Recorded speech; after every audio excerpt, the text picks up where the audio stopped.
Hello mga Marikoy, for today's video, ito nga ang aming ganap.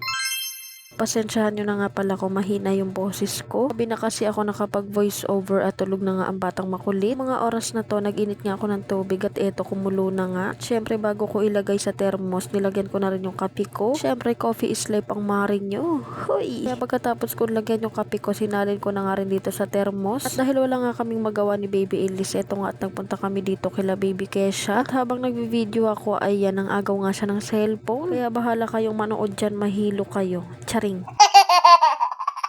Kakahilo naman kasi talaga humawak ng cellphone tong bata na to. Saan saan nga nakatutok ay ewan ko ba. At eto nga si Baby Elise, kalaro nga niya itong si Nene. O diba ang cute ng palayaw, Nene. At syempre ito ako, tamang pa-cute, tamang paganda, hindi naman bagay. Charing. Huy, sino ka dyan? Ganda-gandahan yarn.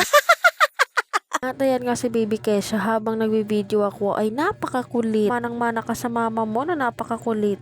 Charot. Syempre hindi lang si Baby Kesha ang makulit, kundi si Baby Elise din. O diba, nag-aagawan pa silang dalawa sa cellphone ko. Wala kayong ibang makikita dito sa vlog na to kundi mukha ni Baby Kesha at ni Baby Elise. Huy! At mga bandang gabi nga pala to mga Marikoy, sinamahan ko nga pala itong si Mama mo kulot.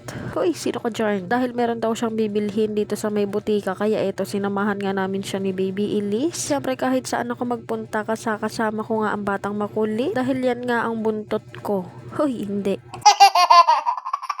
Noong mga oras na yan, pauwi na kami dahil nabili niya na yung dapat niyang bilhin sa butika. At sabi niya, bakit sa akin nakatutok ang camera, hindi naman ako ang nagpa-vlog. At pagka-uwi nga namin, pinaamoy nga niya sa akin yung pabangong binili niya sa butika. At grabe, nilalait ako nitong pamilya na to, hindi na talaga ako pupunta sa inyo. Charing.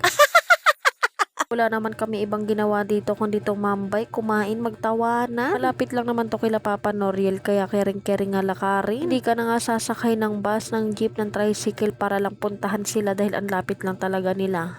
Huy, ang OA. At noong mga oras na to mga Marikoy, hinahanapan ko nga si Baby Elise ng pamalit niya. Dahil sa sobrang antok, ayan, nakatulog na nga siya. Hindi ko pa siya nalilinisan, pero ayan, lilinisan ko siya kahit tulog siya. Dahil grabe nga ang lagkit ng batang ito, kaya ito, maglilinis tayo kahit natutulog ka na dyan.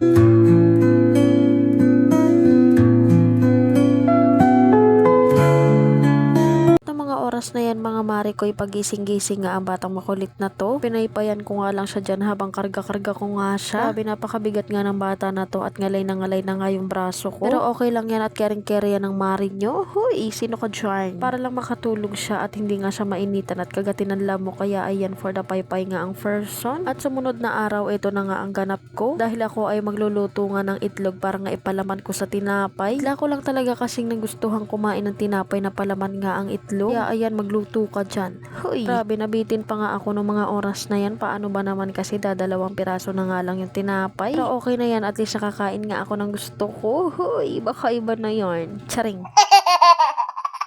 Grabe, napakainit pa nga ng itlog at umuusok-usok pa, kita naman sa video. At dahil masarap nga itong samahan ng mainit na kape, kaya eto, magtitimpla ako ng mainit na kape. Huy, palusot ka na naman dyan, Mima. Kaya tara, samahan nyo ako magtimpla ng aking mainit na kape. At ayan, binubuksan ko na nga yung aking kape para nga maisali na dito sa tasa. Itong nasalin ko na, ayan, lalagyan ko naman ng tubig mainit. Dahil coffee is life ang Mima nyo, kaya eto, for the timpla nga ako. At maya-maya nga biglang umiyak tong batang makulit na to. Kaya eto, pinadede ko nga muna siya ng saglit lang. Yes, opo, dumidede pa rin po sa akin ng batang makulit kahit 3 years old na siya. At wala kayong pake. Charing. Ewan ko kung paano awatin to, pero hahayaan ko nga muna siyang dumede ng dumede.